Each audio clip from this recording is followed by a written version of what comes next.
The gravel under my tires sounded different than I remembered.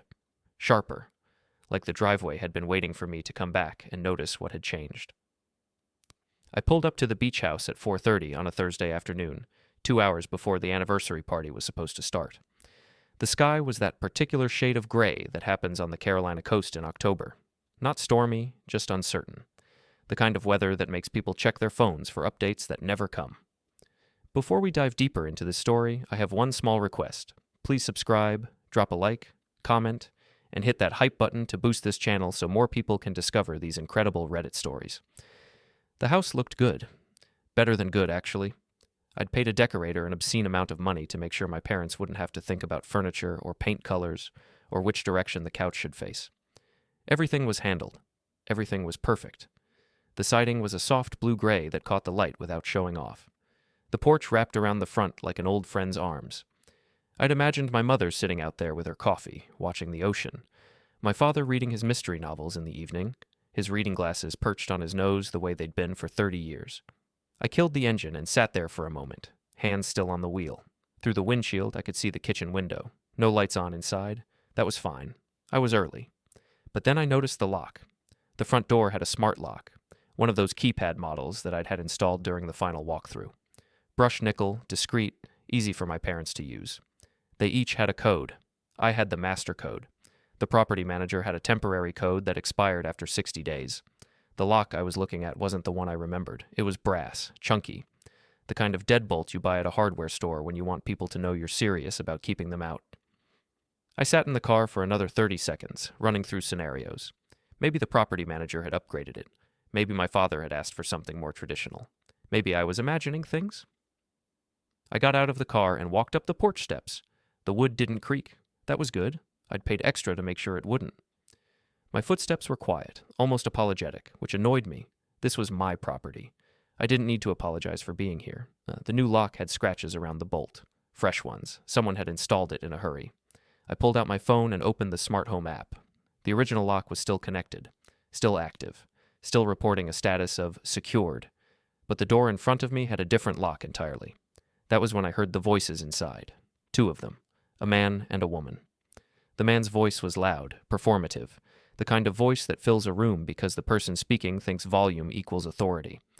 The woman's voice was softer, more controlled, but there was a sharpness underneath it, a satisfaction. I knew both voices. Lydia and Desmond. I stood on the porch and listened. They weren't trying to be quiet. Why would they? They thought they were alone. They thought they had time. Going to be perfect, Lydia was saying. When they get here, we'll already be inside. We'll already look like we belong. You sure about the paperwork? That was Desmond. He sounded uncertain, which was unusual for him. Desmond's whole personality was built on sounding certain about things he didn't understand. It's fine, Lydia said. I told you, it's fine. They signed it. They didn't even read it. Mom never reads anything I give her. What about Garrett? There was a pause. I heard footsteps inside, moving from one room to another. Probably the kitchen to the living room. I stayed where I was. Garrett won't do anything, Lydia said finally. He never does. He'll be upset, sure, but he won't make a scene. Not in front of them, not on their anniversary. I almost smiled. She was wrong, but I understood why she thought that. I'd spent 34 years being the quiet one, the one who didn't push back, the one who let things slide because it was easier than fighting. Lydia had mistaken patience for weakness. A lot of people did. I knocked on the door. The voices inside stopped immediately. I heard a chair scrape, footsteps. Then the door opened, but only a few inches. The chain was on. Desmond's face appeared in the gap, his expression already arranged into something between confusion and authority. Garrett, he said, you're early. I'm always early, I said. Can I come in? He glanced over his shoulder. We're still setting up. Give us another hour? It's my house, Desmond. Right. Yeah, of course. But Lydia wanted to make sure everything was perfect before anyone got here. You know how she is? I did know how she was. That was the problem. I'll wait inside, I said. He didn't move. The gap in the door stayed exactly the same width. His hand was white-knuckled on the edge of the frame. Actually, man, it's probably better if you wait in your car. Just for a bit. We'll text you when we're ready. I looked at him. Really looked at him. Desmond was 6'2", 220 pounds, with the kind of build that comes from a gym membership and a protein shake routine. He wore his polo shirts one size too small to show off his arms. His hair was gelled. His watch was a Rolex knockoff that he'd probably convinced himself was real. He thought he was intimidating. "Desmond," I said quietly, "take your hand off my door." "Listen, Garrett, I don't want this to be weird, but it's already weird. You changed the lock on my house, you're standing in my kitchen, and you're telling me I can't come inside. It's not like that." "Then what's it like?" Lydia appeared behind him. She was wearing white linen pants and a pale pink blouse, the kind of outfit that said effortless while requiring 2 hours of effort. Her hair was pulled back. Her smile was warm and practiced. "Garrett," she said, as if she'd just noticed me. "Oh my God, you're here. Come in, come in. Desmond, let him in." Desmond hesitated, then stepped back. The chain rattled as he undid it. The door swung open. I walked inside. The house looked exactly the way I'd left it 3 weeks ago, except now there were small changes. A vase of flowers on the kitchen counter that I hadn't bought. A set of keys on the entry table that didn't belong to my parents. A pair of Lydia's sandals by the door. "We wanted to make sure everything was ready," Lydia said, following me into the living room. "You know, for the party. I thought it would be nice if Desmond and I got here early and set things up. Make it special." "You changed the lock," I said. She blinked. "What?" "The front door. The lock I installed is gone. You put in a new one." "Oh, that." She waved a hand dismissively. The smart lock was acting up. Desmond thought it would be easier to just replace it with something simple. You know how Mom and Dad are with technology. "I'm the one who programmed it. It was working fine." "Well, it's done now. Does it really matter?" I turned to look at her. She was still smiling, but there was something careful in her eyes. Something watchful. "Where are Mom and Dad?" I asked. "They're not here yet. They're coming at 6, remember? And you have a key." "Of course I have a key. I'm family." "I didn't give you one." "Garrett." Her voice shifted, just a little. The warmth stayed, but something harder moved underneath it. "I don't understand why you're being like this. I'm trying to do something nice. For them, for all of us." Desmond was standing by the door, arms crossed, watching me. He looked tense, ready. I walked past Lydia into the kitchen and opened the refrigerator. It was fully stocked. Wine, cheese, appetizers. Someone had been shopping. Someone had been planning. "How long have you been here?" I asked. "Just a couple hours," Lydia said. "Why?" I closed the refrigerator and turned to face her. "Show me the deed." Her smile didn't falter, but her posture changed. Just slightly. Her shoulders pulled back. Her chin lifted. "What?" "The deed to the house. I want to see it." "Garrett, that's ridiculous. Why would I have the deed?" "Because you've been telling people online that this is the family estate. Because you've been calling it our beach house. Because you're acting like you own it." "I never said I owned it." "Then show me the paperwork that says you don't." Desmond pushed off from the wall. "Okay, this is getting out of hand. Garrett, I think you need to calm down." I ignored him. I kept my eyes on Lydia. "What did you have them sign?" Her smile finally broke. Not all the way, just enough to show the calculation underneath. "I didn't have them sign anything." "Lydia." "Garrett, I'm serious. I don't know what you think is happening here, but you had them sign something, probably last week. Probably framed it as insurance paperwork or an estate document or something they wouldn't question because they trust you." She stared at me. Desmond took a step forward. "You need to leave." "This is my house," I said. "Not anymore." The room went very still. Outside, I could hear the ocean. Gulls. The sound of wind moving through the dune grass. Inside, there was nothing but the three of us and the truth that had just been said out loud. Lydia's face had changed completely now. The warmth was gone. The smile was gone. What was left was something colder. Something that had been waiting to come out. "We're family," she said quietly. "This house should belong to all of us. Not just you. You don't get to swoop in and play the hero just because you have money. I bought this house for Mom and Dad, and we're here to make sure they actually get to enjoy it. Without your conditions, without your control." I looked at her for a long moment. Then I looked at Desmond. Then I looked at the new lock on the door, the keys on the table, the flowers in the vase, and I smiled, because I'd known this would happen. Not exactly this, not with this house on this day, but something like it, something inevitable. Lydia had always wanted what I had. She'd always believed she deserved it more, and I'd always known that one day she'd try to take it, so I'd prepared. "Okay," I said, Lydia blinked. What? Okay, you can have the house. She stared at me. Desmond stared at me. Neither of them moved. I'm going to leave now, I continued. I'm going to get in my car and I'm going to drive away, and you're going to stay here and host the party. You're going to smile and take pictures and tell everyone how generous I am. And then tomorrow morning, we'll see who actually owns this house. I walked toward the door. Desmond didn't move to stop me. He looked confused. Lydia looked suspicious. I opened the door and stepped onto the porch. The air was cooler now. The sky was darker. My car was exactly where I'd left it. I turned back and looked at them through the doorway. Lydia was standing in the middle of the living room, arms at her sides, watching me like she was trying to solve a puzzle. Enjoy tonight, I said. Then I walked down the steps, got in my car, and drove away. I drove exactly 3 miles down the coastal highway and pulled into a seafood restaurant parking lot. The place was called the Rusty Anchor, and it had been there since before I was born. Through the windows, I could see families eating fried shrimp and hush puppies, completely unaware that 2 miles away my sister was preparing to steal a house. I left the engine running and opened my laptop. The smart home system loaded immediately. Every camera, every sensor, every lock and light switch in that house was connected to a network that only I controlled. I'd installed it myself during the final week of construction, before the decorator came in, before anyone else had access. The contractors thought it was a security system. The decorator thought it was for my parents' convenience. They were both right, just not in the way they imagined. I pulled up the live feed from the kitchen camera. Lydia and Desmond were standing exactly where I'd left them, both talking at once. I couldn't hear them. I'd disabled audio recording for legal reasons, but I could read their body language. Desmond was pacing. Lydia was gesturing with her hands, emphatic, explaining something, probably telling him I'd backed down, that I was weak, that everything was going according to plan. I switched to the living room camera. The flowers were still on the table. The keys were still by the door. Everything looked peaceful. Perfect.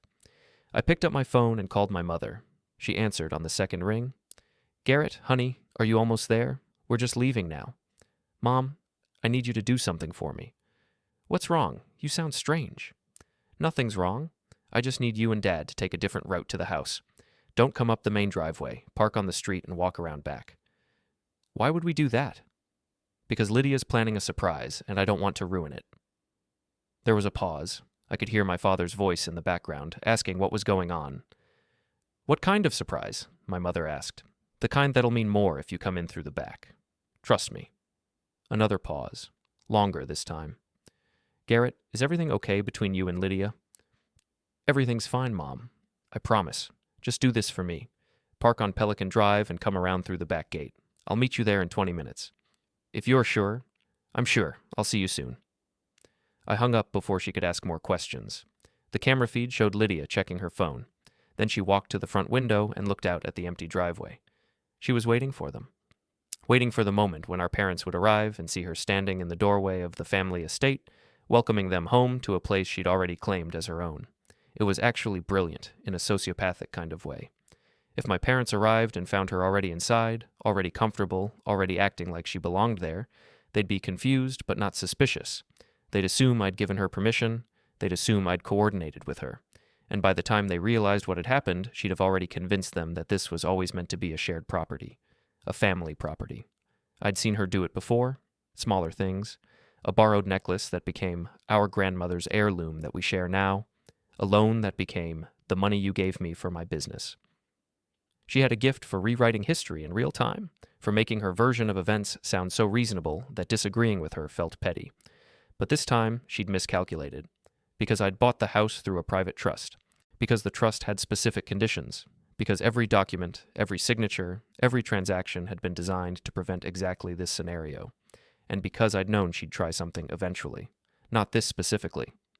I hadn't predicted the fake deed or the anniversary party ambush. But I'd known she'd push. Test boundaries. See how much she could take before I pushed back. I'd just never pushed back before. I closed the laptop and drove back toward the house. But I didn't take the main road. I took the service route that ran behind the properties, the one the landscapers used. I parked near the back gate and walked through on foot. The back of the house was quieter.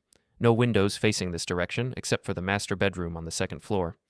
The yard sloped down toward the beach, and there was a wooden walkway that led through the dunes to the water.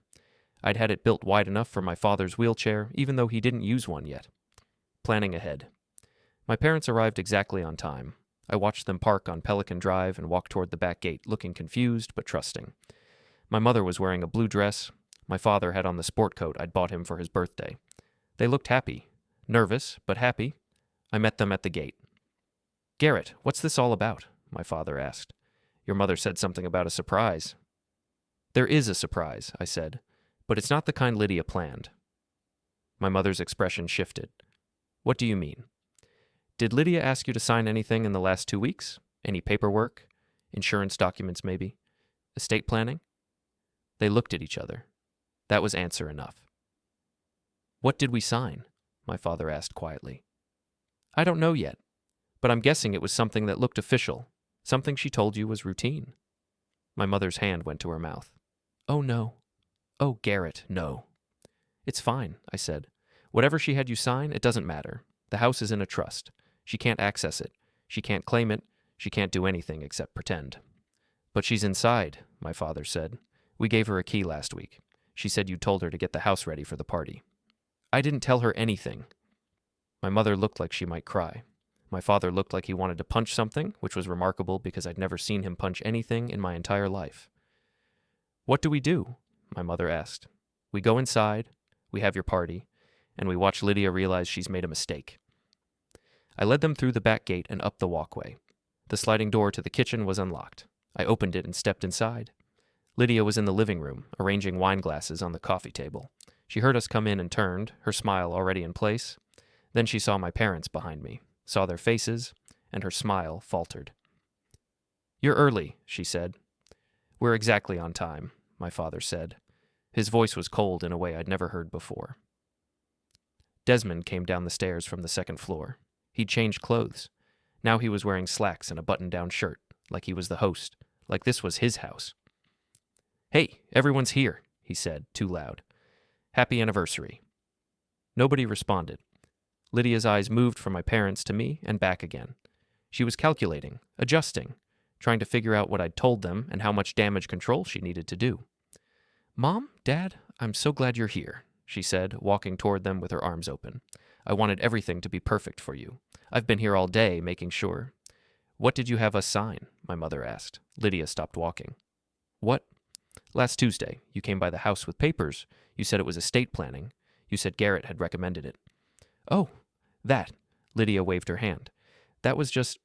It was a formality, just making sure everything was organized for the future." "Show them the papers," I said. Lydia turned to look at me. "Garrett, don't do this. Not today. Show them what they signed. I don't have them with me." "Then tell them what the papers said." She didn't answer. Desmond had stopped halfway across the room, sensing the shift in temperature. My father walked past Lydia and sat down on the couch. He looked tired suddenly, older than he had 5 minutes ago. "Did you try to take this house from us?" he asked. "No," Lydia said quickly. "No, Dad, that's not what happened. That's not what this is." "Then what is it?" I just wanted to make sure we were all protected, that the house couldn't be taken away if something happened, that we'd all have a say in how it was used." "We don't own this house," my mother said. "Garrett does." "Exactly," Lydia said. "And that's the problem. He owns it, and we're just... What? Guests? Visitors? This is supposed to be for family, but he's the only one with any control." I walked over to the kitchen counter and picked up the keys that were sitting there. The keys to the new lock. "When did you change the lock?" I asked. "This morning," Desmond said. He was trying to sound confident again, but it wasn't working. "We thought it would be better to have a regular lock. Easier for everyone." "Easier for you, you mean?" "Garrett, come on. Don't make this into something it's not." I held up the keys. "These are copies, which means you had the original, which means you took it from somewhere, probably the lockbox at the property management office." Lydia's face went blank. That was how I knew I was right.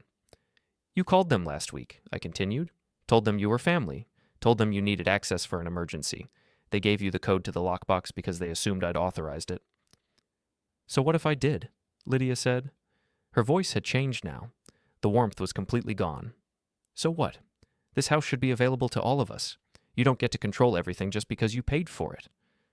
"That's exactly what it means, actually." "That's not fair." "Life's not fair, Lydia. You taught me that when you were 12 and I was 9, and you convinced Mom and Dad that I'd broken your stereo when we both knew you'd done it yourself. That was 25 years ago." and you haven't changed at all." My mother was crying now, quiet tears that she was trying to hide. My father had his arm around her, but he was staring at Lydia like he didn't recognize her. Desmond walked over to stand next to his wife. "I think everyone needs to calm down. This is supposed to be a celebration." "Get out," my father said. Everyone turned to look at him. "What?" Desmond said. "Get out of this house, both of you." "Mr. Hurst, I don't care what you think. Get out." Lydia looked at our mother. "Mom, please, don't let him do this." My mother didn't answer. She just kept crying. "You had us sign papers," my father said. "You lied to us. You tried to steal from your own brother, and now you're standing here acting like you're the victim." "I'm not the victim, but I'm not the villain either. I'm just trying to make sure we're all treated equally. By taking what isn't yours. It should be ours." The room went silent. Even the ocean seemed quieter. Lydia was breathing hard now, her face flushed. Desmond had his hand on her shoulder, but she shook it off. "You've always had everything," she said, looking at me. "The good job, the money, the respect, and now this. You get to be the hero who bought Mom and Dad a house, and I get to be the grateful sister who says thank you. Well, I'm tired of saying thank you." "Then don't," I said. I walked to the front door and opened it. "Leave." Lydia stared at me. Then she grabbed her purse from the counter and walked toward the door. Desmond followed. She stopped in the doorway and turned back. "This isn't over," she said. "Yes," I said quietly. "It is." They left. I watched them walk to their car, watched them drive away. Then I closed the door and locked it. The new lock. Their lock. Because tomorrow morning I was going to take it apart and throw it in the ocean. The anniversary party lasted 45 minutes. My parents tried to pretend everything was normal, but my mother kept disappearing into the bathroom, and my father kept staring at the wall where Lydia had hung a family photo that didn't include me. I'd ordered takeout from their favorite restaurant, crab cakes and she-crab soup, but nobody ate much. At 8 o'clock, I drove them back to their apartment in Wilmington. My mother kissed my cheek and told me she was sorry. My father shook my hand and said we'd talk soon. Neither of them asked what I was going to do next. They didn't need to ask. They already knew. I drove back to the beach house and let myself in through the front door. The new lock that Desmond had installed was laughably simple. A standard residential deadbolt with a key override. I'd picked it in under 30 seconds using a tension wrench and a rake pick I kept in my glove compartment. Not because I was a criminal, but because I'd learned a long time ago that expensive security was worthless if you didn't understand how cheap security failed. The house was exactly as we'd left it. Wine glasses on the counter, flowers starting to wilt, Lydia's sandals still by the door, abandoned in her hurry to leave. I walked through each room slowly, checking. The master bedroom closet had some of Desmond's clothes hanging in it. The bathroom had Lydia's toiletries arranged on the counter. Her face creams, her vitamins, her prescription anxiety medication. In the second bedroom, I found 2 suitcases, both unpacked. They'd been planning to stay, not just for the party, for days, maybe weeks. In the kitchen, I found the paperwork. It was in a folder on top of the refrigerator, tucked behind a decorative vase. The folder was labeled Beach House, Family Trust, in Lydia's careful handwriting. Inside were photocopies of documents that my parents had signed. A quitclaim deed, a right of survivorship agreement, a property transfer authorization. All of them were fake. Not fake in the sense that my parents hadn't signed them. The signatures looked real enough. Fake in the sense that none of these documents had any legal standing. The house wasn't in my parents' names. It was in a private trust that I'd established 2 years ago, long before I'd even started looking at properties. The trust was irrevocable. The beneficiaries were my parents, and only my parents, for the duration of their lives. After that, the property would revert to me.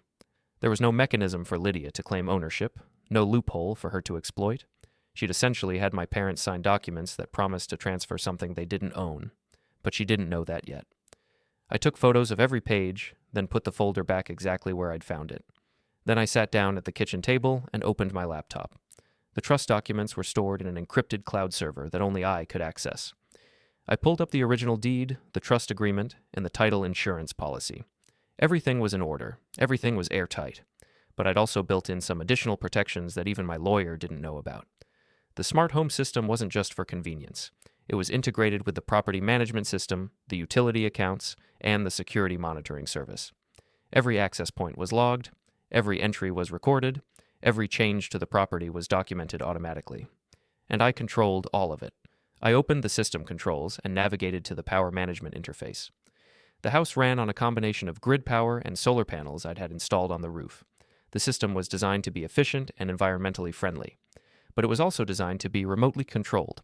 I set up a protocol. If anyone other than my parents or myself accessed the house using an unauthorized entry method, the system would initiate a controlled shutdown. Not immediately, that would be too obvious, but gradually. Over the course of several hours, the house would become increasingly uncomfortable. The air conditioning would stop, the water heater would shut off, the lights would flicker and fail. It would look like a malfunction, a coincidence, but it would happen every time Lydia tried to stay there. I saved the protocol and closed the laptop. Then I walked upstairs to the master bedroom and lay down on the bed that Desmond had slept in. The sheets smelled like his cologne, something expensive and obvious that probably cost more than it was worth. I stared at the ceiling and thought about the first time Lydia had stolen from me. I was 9, she was 12. Our grandmother had given me a silver dollar for my birthday, an old Morgan dollar from 1889 that she'd inherited from her father. It wasn't worth a fortune, maybe $30, but it meant something to me because Grandma had said I reminded her of her father. Quiet, thoughtful, patient. 3 days after my birthday, the coin disappeared from my dresser. I looked everywhere. I asked everyone. Nobody knew anything. 2 weeks later, I saw Lydia at a coin shop with our mother. She was selling something to the dealer behind the counter. I couldn't see what it was, but I saw her pocket the cash.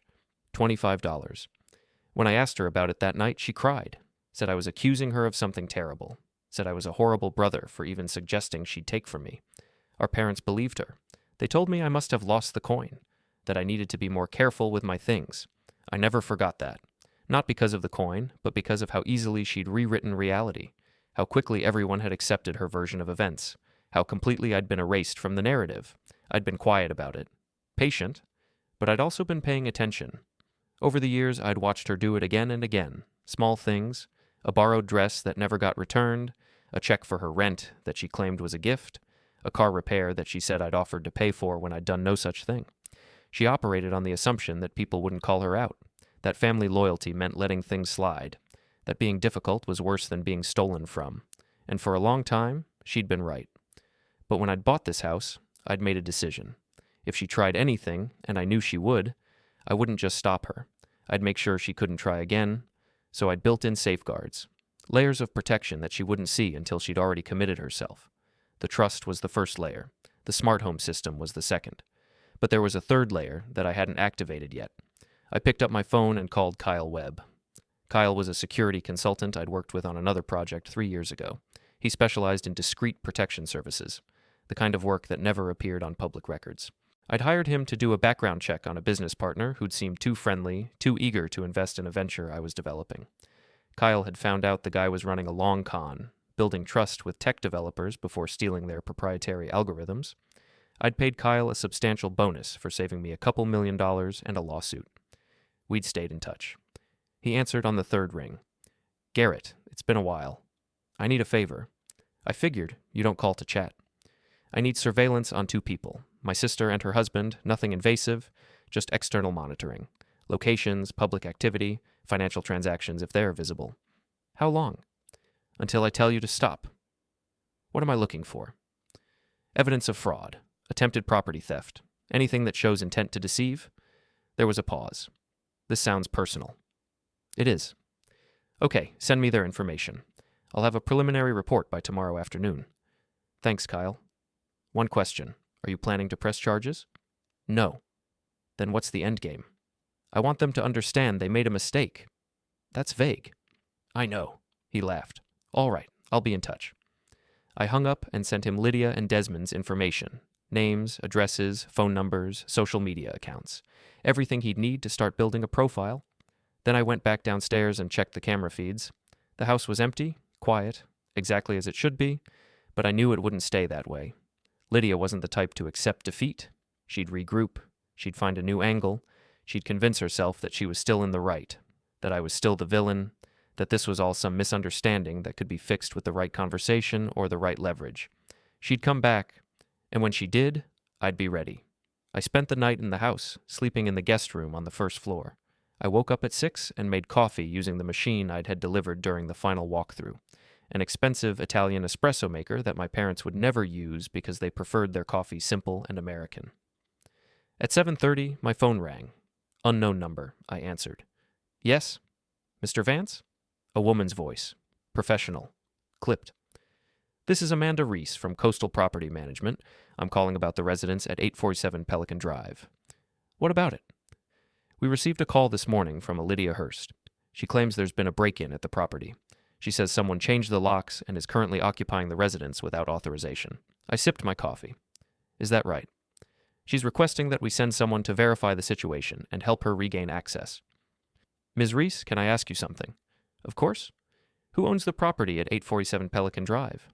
According to our records, the property is owned by the Vance Family Trust. And who is the trustee of that trust? You are, Mr. Vance. Then I'm confused about why you'd help someone break into my property. Silence on the other end. Ms. Hurst indicated she was family, Amanda said carefully. She said there had been a misunderstanding. There's no misunderstanding. Ms. Hurst doesn't have authorization to access this property. If she contacts you again, please refer her to my attorney. I see.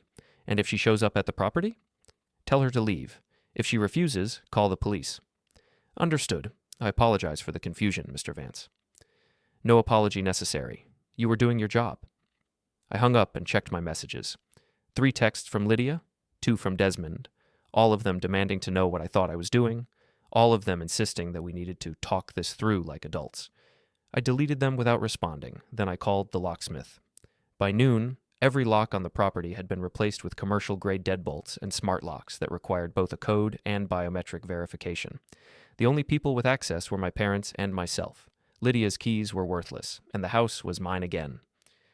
Kyle sent his preliminary report at 2:15 the following afternoon. I was sitting in a coffee shop in Wilmington, 3 blocks from my parents' apartment, when the email arrived. The subject line read, Initial findings, LH and DH. I opened the attachment. The first section covered Lydia's social media activity over the past 6 months. Kyle had compiled screenshots from her Instagram, Facebook, and a blog she maintained about wellness and intentional living. The screenshots were arranged chronologically, and the pattern was impossible to miss. 4 months ago, she'd posted a photo of the beach house, or rather, a rendering of it, from the architect's portfolio. The caption read, Exciting family news coming soon.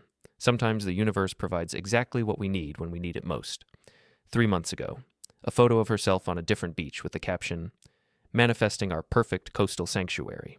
Gratitude changes everything. 2 months ago, a sunset photo with the text, Big announcements ahead. Our family is expanding in the most beautiful way. And then, 2 weeks ago, after the house was finished, a photo of the front porch with the caption, Welcome to the estate. Family is everything. She'd never mentioned my name, never acknowledged that I'd bought the property. She'd created a narrative in which the house simply materialized through positive thinking and family destiny. The comments under each post were predictable, friends congratulating her, acquaintances asking for details, a few people questioning how she could afford it. To those people, she'd responded with vague statements about family investments and shared resources. She'd been building a story, laying groundwork, creating a public record that suggested she had legitimate claim to the property. The second section of Kyle's report covered Desmond's financial situation. It was worse than I'd expected. He'd been fired from his job at the luxury car dealership 8 months ago, not for poor performance, but for misrepresenting vehicle histories to customers. He'd avoided criminal charges only because the dealership had settled with the affected buyers quietly, eating the loss to avoid publicity. Since then, he'd been unemployed. His LinkedIn profile claimed he was exploring new opportunities in executive sales, but his credit card statements told a different story. The statements Kyle had accessed, legally he assured me through public records and data broker networks, showed a pattern of increasing desperation. Cash advances, payday loans, a repo notice for his leased BMW. They were broke, not struggling, not tight on cash, completely catastrophically broke, and they'd seen my parents' anniversary gift as a solution. The third section was the most interesting. Kyle had tracked their communications, not the content, which would have required a warrant, but the metadata. Who they called, when, how often, and for how long. 3 weeks ago, Lydia had called a lawyer in Charleston. The call lasted 47 minutes. 2 days later, she'd called the same lawyer again. 18 minutes, then nothing for a week. Then she'd started calling my parents, multiple times a day, short calls, mostly under 5 minutes, and then, 10 days ago, she'd visited them in person. Kyle had confirmed this through the building's security log, which tracked visitor check-ins. She'd stayed for 3 hours. That was when they'd signed the papers. I closed the laptop and stared out the window at the street. A woman was pushing a stroller past the coffee shop. 2 teenagers were arguing about something on their phones. A man in a business suit was talking too loudly on a Bluetooth headset. Normal people, normal problems? I wasn't sure what category I fell into anymore. My phone buzzed. A text from my mother. "Can you come by? We need to talk."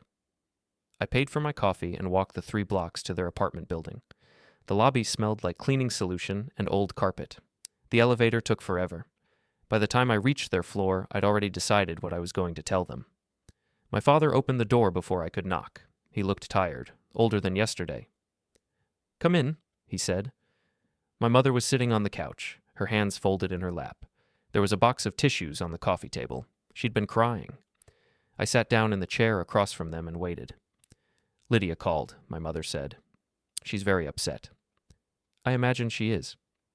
"She says you've locked her out of the house, that you changed all the locks, that you won't answer her calls." "That's correct." "Garrett, she's your sister. She's also a thief." My mother flinched.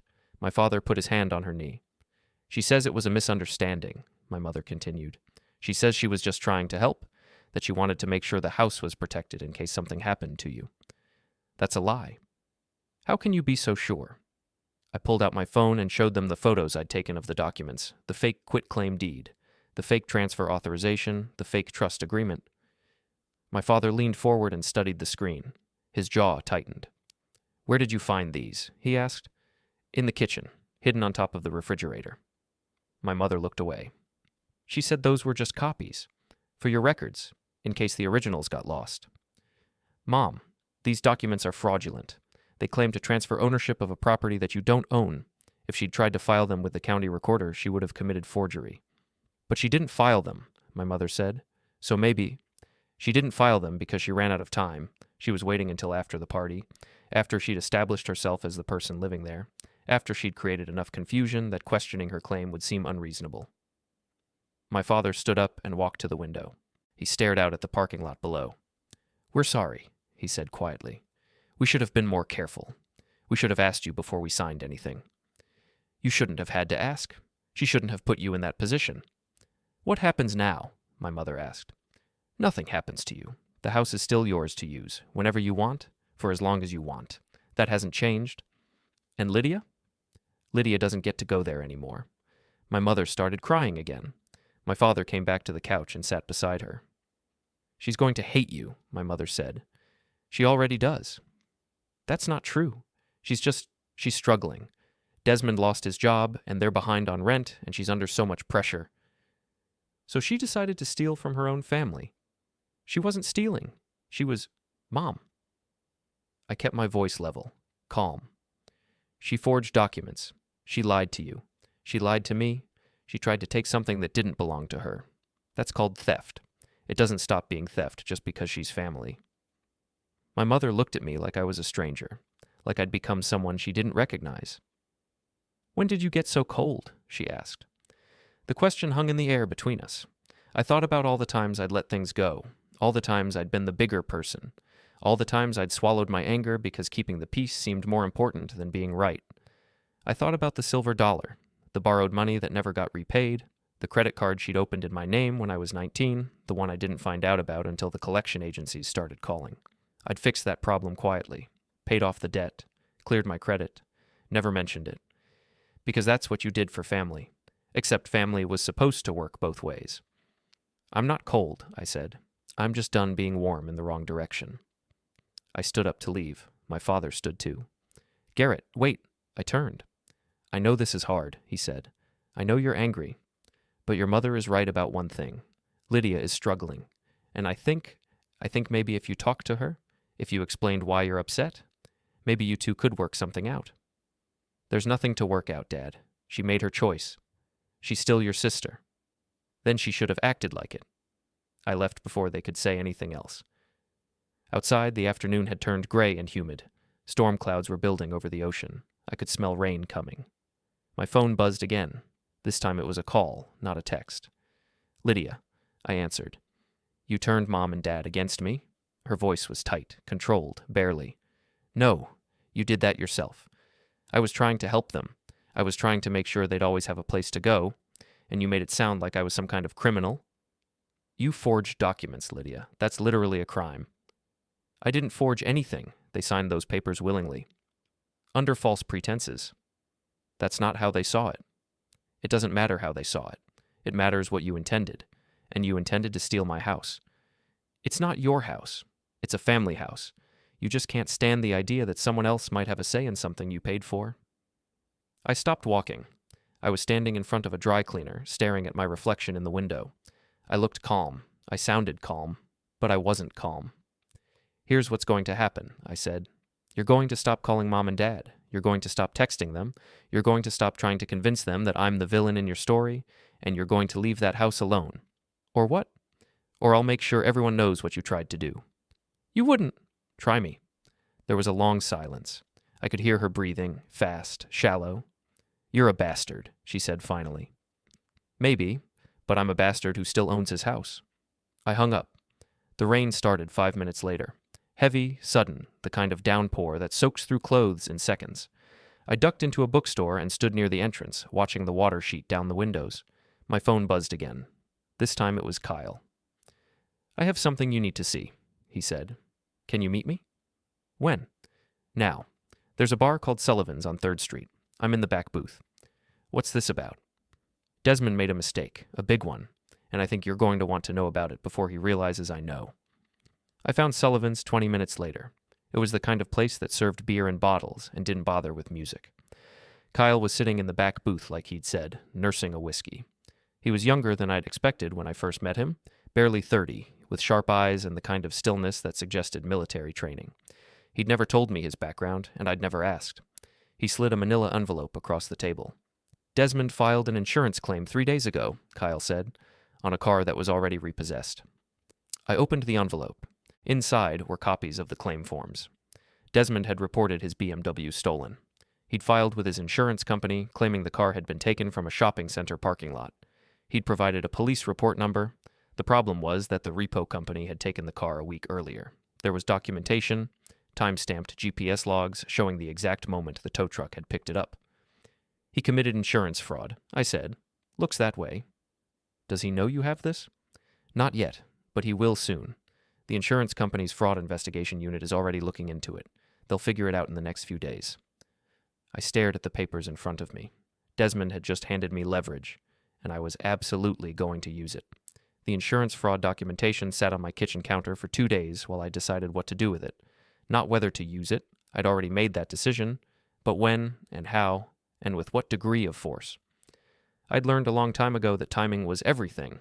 Act too soon, and people had time to prepare defenses, to craft narratives, to rally support. Act too late, and the moment passed, the leverage dissolved. This required precision. On the 3rd day, I received a call from Sheriff Raymond Torres. I'd met him once before, during the final inspection of the beach house, when he'd stopped by to introduce himself and welcome me to the community. He was in his 50s, with gray hair and the kind of weathered face that came from 30 years of coastal sun and difficult conversations. Mr. Vance, he said when I answered, I hope I'm not catching you at a bad time. Not at all. What can I do for you, Sheriff? I received a complaint yesterday from your sister.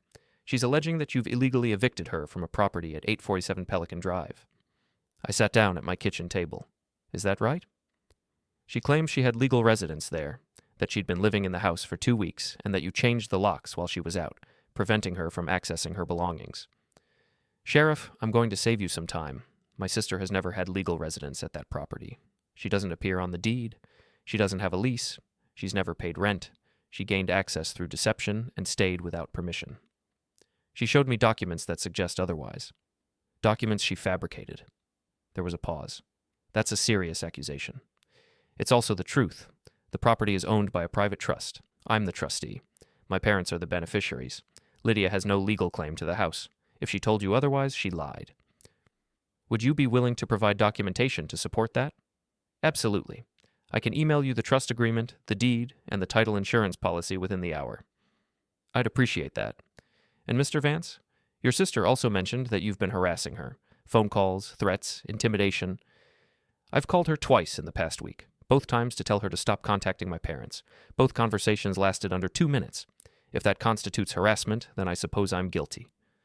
She seems genuinely frightened. She seems genuinely caught. Another pause, longer this time. I'll review the documents you send, Sheriff Torres said. If everything checks out, I'll let her know there's nothing I can do. But I'd recommend you keep your distance from her for a while. Let things cool down. I have no intention of going near her, Sheriff. I just want her to stay away from my property and my parents. Understood. I'll be in touch. I hung up and immediately sent him the documentation. Then I called Kyle. The sheriff just contacted me, I said. Lydia filed a complaint. Not surprising. She's running out of options. What's Desmond doing? Panicking, from what I can tell. The insurance company sent an investigator to his apartment yesterday. He's been making a lot of calls to lawyers. None of them are calling him back. Because they can see it's a losing case. Exactly. Insurance fraud with this much documentation. No lawyer wants to touch it. He's looking at criminal charges, possibly jail time, definitely a permanent record. How long before it becomes official? The investigator usually takes about a week to compile the report. Then it goes to the district attorney. After that, it's out of my hands. I need to talk to him before that happens. Why? Because I want him to understand exactly how much trouble he's in, and I want him to know that I'm the one who can make it worse. Kyle was quiet for a moment. You're going to use this as leverage. Yes. For what? To make sure he takes Lydia and leaves. Permanently. No more schemes. No more attempts to worm their way into my family. They disappear, and I don't send the documentation to the district attorney's office myself with a nice letter explaining how eager I am to testify. That's playing pretty hard. They played first. Fair enough. When do you want to do this? Tomorrow. Can you find out where Desmond is during the day? Already have. He's been spending his afternoons at a gym in Wilmington. Place called Titan Fitness. Shows up around 2, leaves around 4. Text me the address. Will do, and Garrett, be careful. Desmond's not smart, but he's aggressive when he's cornered. Don't give him a reason to do something stupid. I won't. I spent the rest of the day preparing. I made copies of the insurance fraud documentation. Not just the claim forms, but the repo company's records, the GPS logs, the police report that showed inconsistencies with Desmond's timeline, everything that would be needed to build a criminal case. I put one set in a sealed envelope addressed to the district attorney. I put another set in a folder that I'd bring with me tomorrow. Then I drove to the beach house and checked the security system. Everything was functioning perfectly. No attempted entries, no signs of tampering. The house was secure. I stood on the porch and looked out at the ocean. The sun was setting, turning the water orange and gold. It was beautiful, peaceful, exactly what I'd imagined when I bought the place. My phone buzzed. A text from my mother. Please talk to your sister. She's falling apart. I'm worried about her. I didn't respond. The next day, I arrived at Titan Fitness at 2:15. It was one of those aggressively masculine gyms with concrete floors, heavy metal equipment, and motivational slogans painted on the walls. The kind of place where men went to feel powerful. Desmond was in the free weight section, doing bicep curls in front of a mirror. He was wearing a tank top that showed off his arms and a pair of shorts that were probably more expensive than the monthly membership. His form was terrible, too much momentum, not enough control, but he looked satisfied with himself. I walked over and stood next to him. We need to talk, I said. He saw me in the mirror and flinched. Then he set down the weights and turned to face me. What are you doing here? I came to give you some information you're going to want to hear. I don't want to hear anything from you. That's unfortunate, because what I have to say is going to determine whether you spend the next 2 years in prison or not. His face changed. The confidence drained out of it like water from a cracked glass. What are you talking about? I held up the folder. Your insurance claim, the one you filed on your BMW, the car that was repossessed a week before you reported it stolen. He stared at the folder, then at me, then back at the folder. I don't know what you're talking about. Yes, you do. You filed a false claim with your insurance company. You provided a fake police report. You committed fraud. And now the insurance company's fraud investigation unit is building a case against you. You can't prove that. I opened the folder and showed him the top page. The repo company's documentation, complete with timestamps and GPS coordinates. His hands started shaking. Where did you get that? It doesn't matter where I got it. What matters is that I have it, and I can make sure the district attorney sees it, along with a detailed statement from me explaining that I have reason to believe you've engaged in a pattern of fraudulent behavior. You're bluffing.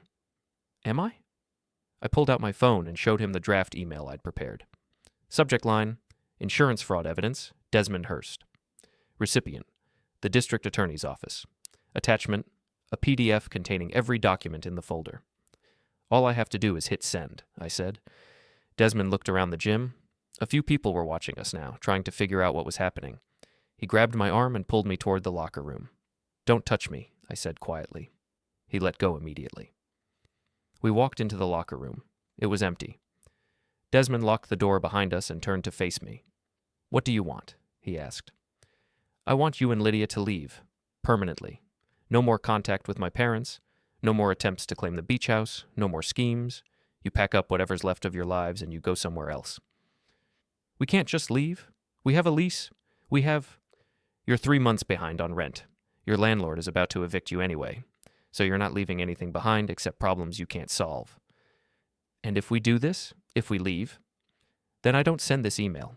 The insurance company's investigation runs its course, and maybe you get lucky. Maybe they decide it's not worth prosecuting. Maybe you just get blacklisted from ever getting insurance again. That's the best case scenario for you. And if we don't leave, then I send the email. I provide testimony.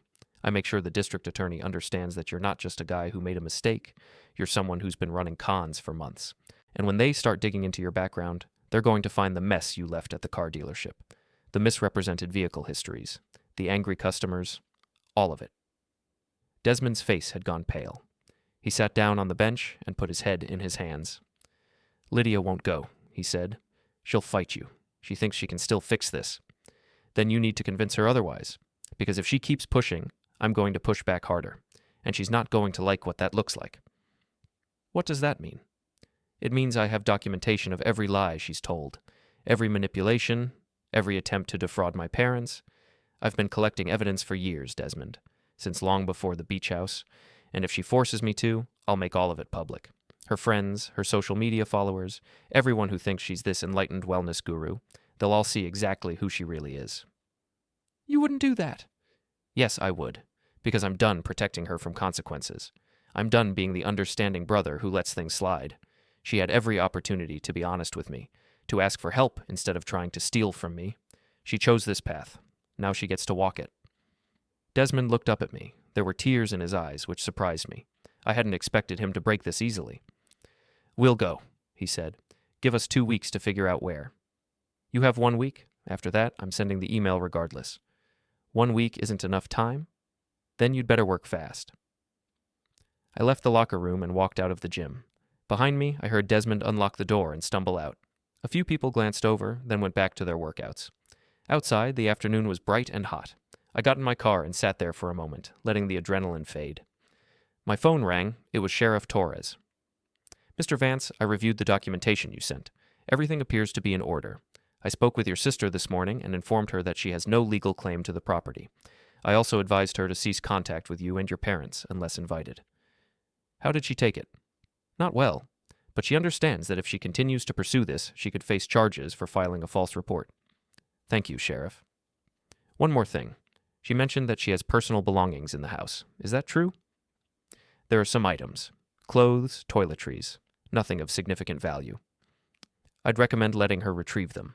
Under supervision, just to avoid any future complaints. I'll arrange that. Appreciate it. And Mr. Vance, I hope this situation resolves itself peacefully. Family disputes can get ugly fast. It's already ugly, Sheriff. I'm just making sure it doesn't get worse. I drove back to the beach house and walked through it one more time. Lydia's sandals were still by the door. Her face cream was still in the bathroom. Desmond's clothes were still hanging in the closet. I gathered everything into 2 cardboard boxes and carried them down to the porch. Then I texted Lydia. Your belongings are on the front porch. You have 24 hours to pick them up. After that, they go to donation. She responded immediately. I want to talk. I typed back. There's nothing to talk about. Please, just give me 5 minutes. No. Garrett, I'm your sister. Then act like it. I blocked her number and went back inside. The house felt different now, lighter, like something heavy had been lifted from it. I sat on the couch and looked at the ocean through the window. Tomorrow, I'd call my parents and tell them it was over, that Lydia and Desmond were leaving, that they didn't need to worry anymore. But tonight, I just wanted to sit here and feel what victory felt like. It felt quieter than I'd expected. The boxes sat on the porch for 3 days before Lydia came to collect them. I watched her through the security camera feed. She pulled up in Desmond's truck, The old Ford he'd owned before the BMW, the one that barely ran, and sat in the driver's seat for a full 5 minutes before getting out. Even through the grainy footage, I could see her shoulders shaking. She was crying.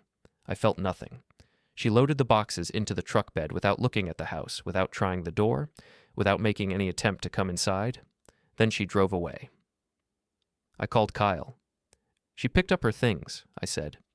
I know, I've been tracking her phone. She's headed back to their apartment now. Any word on the insurance investigation? Report went to the DA's office yesterday. They're reviewing it. My contact says it'll probably go to arraignment within 2 weeks. And Desmond? Still making calls. Still not getting anywhere. He tried to hire a public defender, but they told him he makes too much, or at least he did when he had a job. Now he's in that zone where he's too broke to afford a lawyer, but not broke enough to qualify for free help. Perfect. You're really going through with this? Unless they leave, that was the deal. What if they don't? Then I send the email. Kyle was quiet for a moment. You know, I've done this work for a long time, seen a lot of people get revenge. Most of them regret it eventually. I'm not most people. No, you're not. I hung up and checked my messages. Nothing from Lydia, nothing from Desmond, nothing from my parents. The silence was starting to feel permanent. I spent the next 4 days working remotely from the beach house, running trading algorithms and monitoring market movements while watching the ocean. The work was mechanical, requiring just enough attention to keep my mind occupied, but not so much that I couldn't think about other things. Mostly I thought about timing. Lydia and Desmond had 5 more days to leave. If they were smart, they'd already be packing. If they were desperate, they'd be trying to find one more angle, one more scheme, one more way to salvage the situation. I was betting on desperate. On the 5th day, I received a call from an unknown number. I almost didn't answer, but something made me pick up. Mr. Vance? A man's voice, older, formal.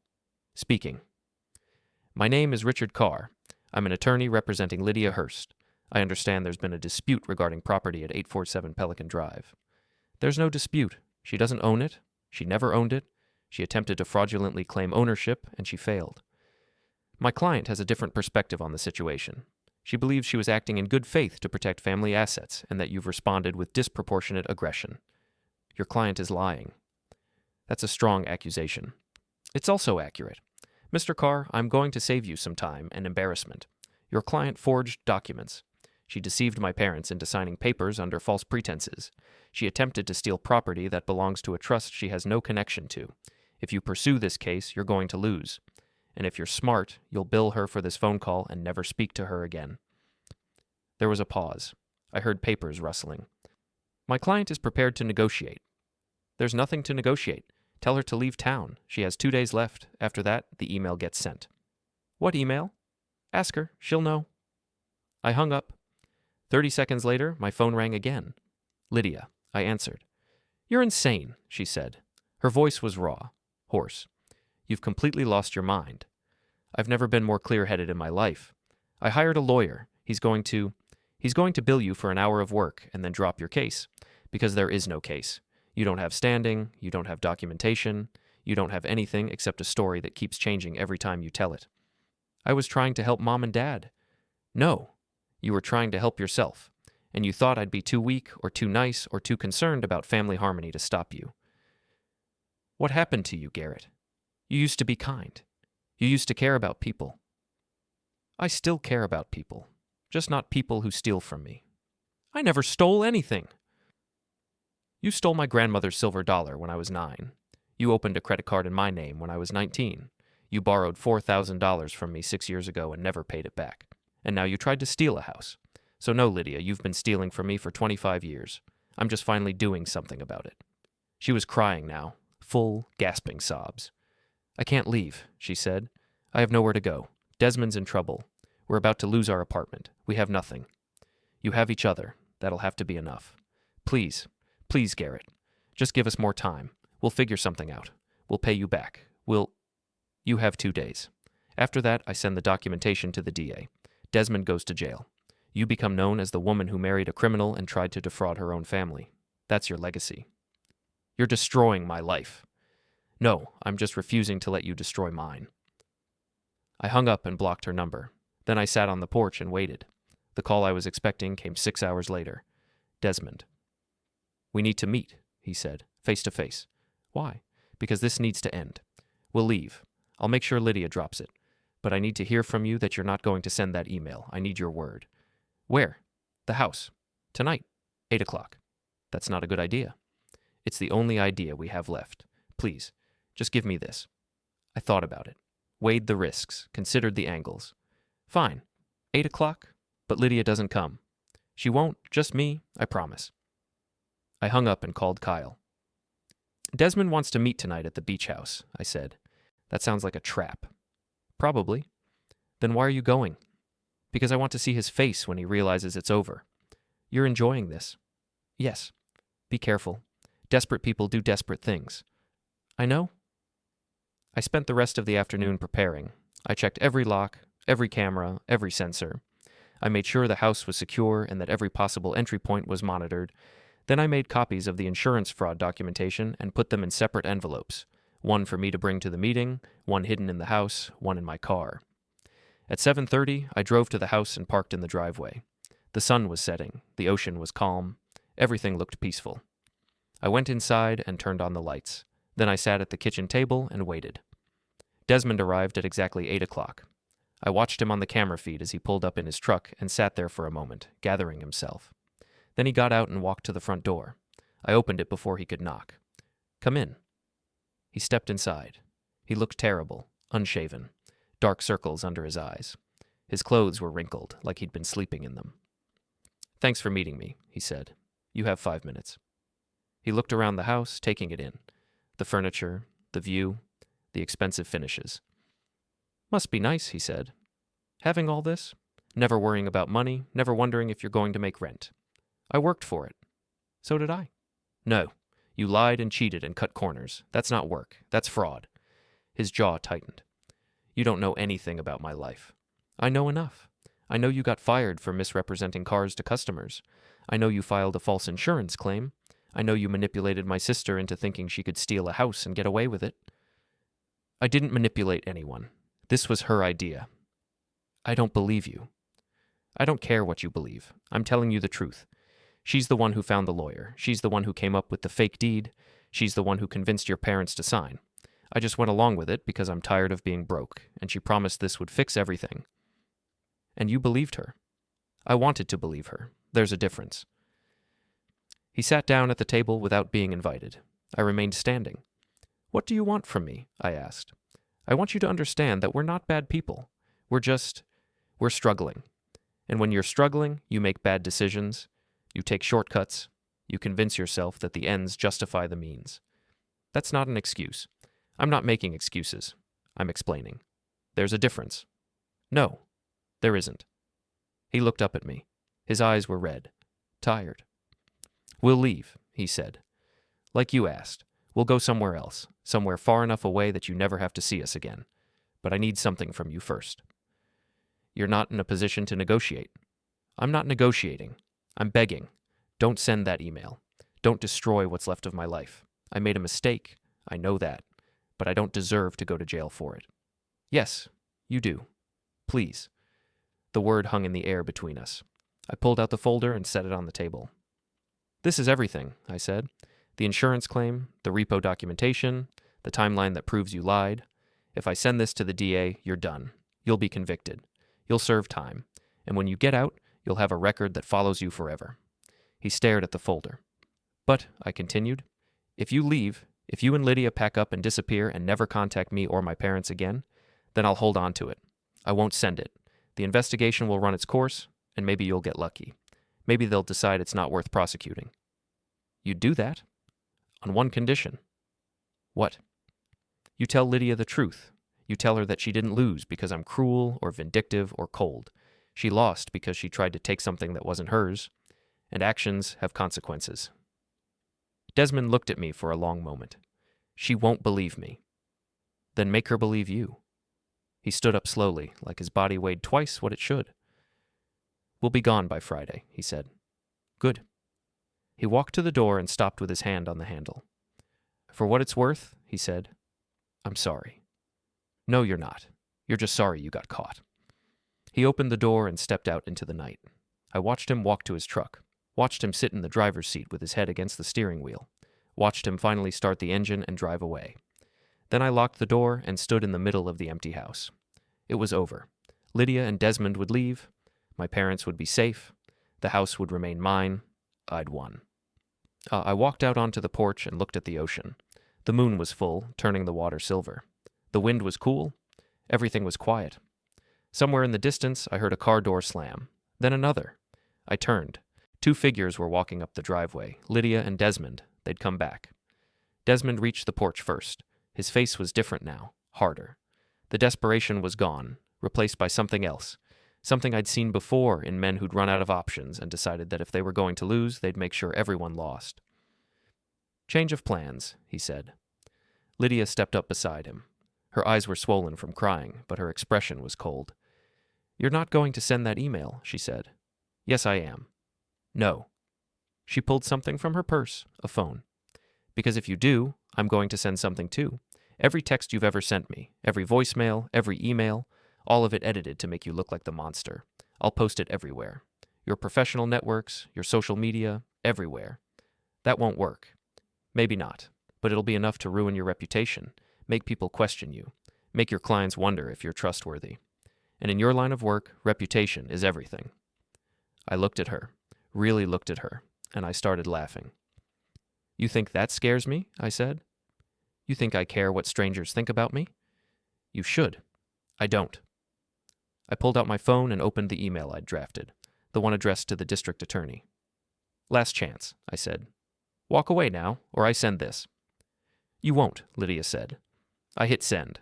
The email disappeared from my screen. Lydia's face went white. "What did you just do?" "I kept my promise. You didn't leave, so now Desmond gets to deal with the consequences." Desmond lunged forward. His hands reached for my throat. I stepped aside and he stumbled past me, catching himself on the porch railing. He spun around, fists raised. "Stop," I said quietly. "You touch me and I call the sheriff. You'll have assault charges on top of fraud charges.